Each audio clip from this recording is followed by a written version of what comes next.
Hola, qué alegría saludarte en esta hora. Alguien dijo en alguna ocasión que la vida del cristiano es como una geografía espiritual. En algunas ocasiones nos sentimos como en un monte, muy cerca de Dios. En otras ocasiones nos sentimos como en un valle, siempre luchando. Otras veces nos sentimos como en desiertos, siempre atravesando pruebas difíciles. Y es cierto, la vida del cristiano nunca es estática, siempre es dinámica. Es lo que el Señor quiere hablarnos en esta hora. Cómo afrontar las variables de la vida. Quiero que me acompañes en oración allí. Padre, gracias por tu palabra. Hoy nos declaramos buena tierra, la semilla de tu palabra en nuestra vida. La recibimos con mansedumbre. En el nombre de Jesús. Amén. Quiero que vayas a tu Biblia, Santiago, capítulo 5. Santiago, capítulo 5, versículo 13 al 15. Dice la palabra de Dios así: ¿Está alguno entre vosotros afligido? Haga oración. ¿Está alguno alegre? Cante alabanzas. ¿Está alguno enfermo entre vosotros? Llame a los ancianos de la iglesia y oren por él, ungiéndole con aceite en el nombre del Señor. Y la oración de fe salvará al enfermo y el Señor lo levantará. Y si hubiere cometido pecados, le serán perdonados. ¿Cómo afrontar las variables de la vida? El Señor, a través de Santiago, nos da 3 consejos. El primero de ellos está en el versículo 13. Ora. Sí. ¿Alguno afligido? Haga oración. Esto habla de que en medio de la aflicción hay que hacer oración. Sí. La aflicción es inevitable. Ella viene a nuestra vida a veces de sorpresa. A veces son muchos los problemas y se juntan y vienen a nosotros. La aflicción es inevitable. Jesús mismo lo dijo: en el mundo siempre tendréis aflicciones. Lo cierto es que en medio de la aflicción debemos confiar en Dios. En medio de la aflicción debemos saber que Dios tiene la solución. En medio de la aflicción, Dios está en control todavía. La aflicción no la debemos ver como algo permanente en nuestra vida. Debemos verla como algo temporal en nosotros.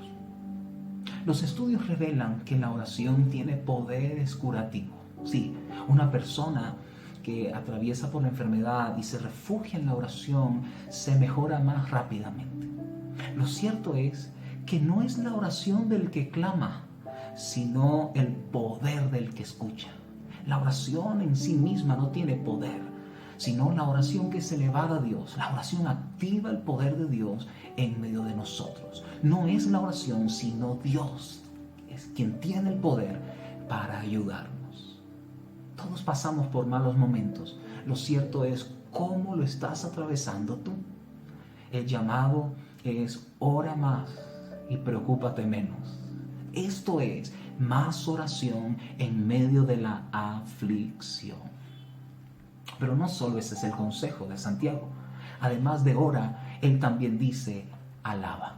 Por eso dice el versículo 13: ¿está alguno alegre? Cante alabanzas. No todos los momentos son malos, dice Santiago. También hay momentos de alegría. Lo cierto es que en esos momentos de alegría debemos alabar a Dios. ¿Qué es lo que causa alegría a tu vida? ¿Tener unos hijos hermosos? ¿Qué es lo que causa alegría a tu vida? ¿Tener un matrimonio saludable? ¿Tener un buen negocio? ¿Tener un empleo que trae sustento a tu hogar? ¿Qué es lo que trae alegría a tu vida? Lo cierto es que en medio de esos momentos de alegría, el consejo de la palabra de Dios para nosotros es: alaba. ¿Por qué? Porque no se trata, óigame bien, sino de reconocer a Dios como el autor de todas las bendiciones en nuestra vida. En tus tiempos de alegría, en tus tiempos de victoria, siempre di: no fui yo, fue Dios. No fue la suerte, no fue la casualidad. Ha sido Dios que ha estado conmigo siempre. Ahora, no se trata de que también cantes, se trata de que también alabas a Dios. La alabanza no hace más grande a Dios, pero sí te hace verlo a ti de esa manera. Cantar es alabar a Dios. Cantar es recordar victorias a través de la alabanza. Ahora debes ser selectivo en lo que cantas. Debes ser selectivo. Yo recuerdo allí en nuestra tierra, en Barranquilla, en la costa norte de nuestro país, Colombia, recuerdo que había una emisora, creo que todavía está, una emisora que le llamábamos Radio Trauma. Y es que todas las canciones que allí colocaban eran muy hermosas, pero tan nostálgicas, tan románticas, que aquel que estaba en desamor o en tusa simplemente terminaba más triste. El llamado de Santiago no es a cantar desde la tristeza, el llamado de Santiago es cantar desde la alegría, cantar desde las victorias, cantar desde el regocijo, reconociendo a Dios, alabar a Dios, reconocerle a Él como el responsable de todo lo bueno que nos sucede. Si lo primero tiene que ver con orar, ahora esto tiene que ver con alabar. Si lo primero tiene que ver con más oración en medio de la aflicción, ahora esto tiene que ver con más alabanza en medio de la alegría. Reconoce, celebra a Dios en tu vida. Pero por último, el consejo que nos da Santiago ahora en el versículo 14 es: ¿está alguno enfermo entre vosotros? Llame a los ancianos de la iglesia. No solamente ora, no solamente alaba, también llama. Yo no sé si en tu nevera o en alguna parte de tu casa tienes alguna lista de teléfonos de emergencia, bomberos, policía, hospital, qué sé yo. Pero la lista que nos está dando el Señor ahora a través de su palabra, en los momentos de enfermedad, Él nos está diciendo, hay un lugar, hay un teléfono, hay algunas personas que hay que llamar. Y está diciendo, llame a los ancianos de la iglesia. Los ancianos de la iglesia tienen que ver con los líderes espirituales de la iglesia, con gente madura que Dios ha colocado allí para nuestra edificación. Son ellos los que Dios ha establecido para ministrar nuestros corazones. Es en esos momentos. Pero Santiago dice, llame a los ancianos. Una recomendación que pudiéramos hacer desde el pastorado, que pudiéramos hacer desde un liderazgo espiritual es, por favor, cuando estés atravesando por situaciones difíciles, llámanos. Una de las quejas que muy comúnmente escuchamos es que no me llamó, es que estuve en el hospital y nunca recibí una sola llamada. ¿Sabes? A veces no nos enteramos, a veces no lo sabemos. Simplemente el consejo de la palabra es, en esos momentos de enfermedad, llama. Hazte notar, haz saber que estás en esa situación. Llama a tu pastor, llama a tus líderes, que esa iniciativa salga de ti. Sí, hacer saber. Y esa oración que ellos van a hacer, dice, debe ser una oración con unción. Aquí la unción está representando un elemento, el aceite. No sé si recuerdas aquel buen samaritano que recogió a ese herido como medio muerto en el camino y dice que vendó sus heridas con aceite. El elemento del aceite, aquí representado en la unción, tiene que ver con un elemento que sana heridas, que cura heridas, sí. Pero no solo eso, sino que ese aceite, esa unción también representa no solo un elemento, también representa a una persona. Representa a la persona del Espíritu Santo de Dios. Mientras el elemento cura, la persona transforma, restaura al herido, restaura al enfermo. Es una oración con unción, pero también es una oración en el nombre de Jesús. ¿Qué es lo que está diciendo Santiago? Que los ancianos y que el enfermo reconozca que el que hace el milagro de sanidad es Dios, no los hombres. En el nombre de Jesús. Ahora, no solo eso, sino también una oración de fe. En Mateo capítulo 21, versículo 22 declara: todo lo que pidieres en oración, creyendo, lo recibiréis.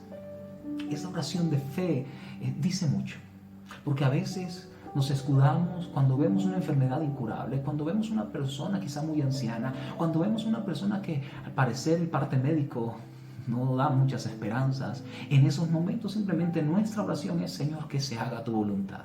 Pero el llamado de Dios no es a decir eso. El llamado de Dios es a orar con fe. Y orar con fe es decir: Señor, yo creo que tú puedes hacerlo, creo que quieres hacerlo, creo, Señor, que puedes sanarlo. Declarar sanidad en los cuerpos enfermos. Esta oración no solamente es una oración de unción, no solamente es una oración, óigame bien, de fe, no solamente es una oración en el nombre de Jesús, también es una oración que salva, es una oración que levanta, es una oración que perdona. Esta oración de los líderes lo que hace es activar el perdón de Dios en la vida del enfermo.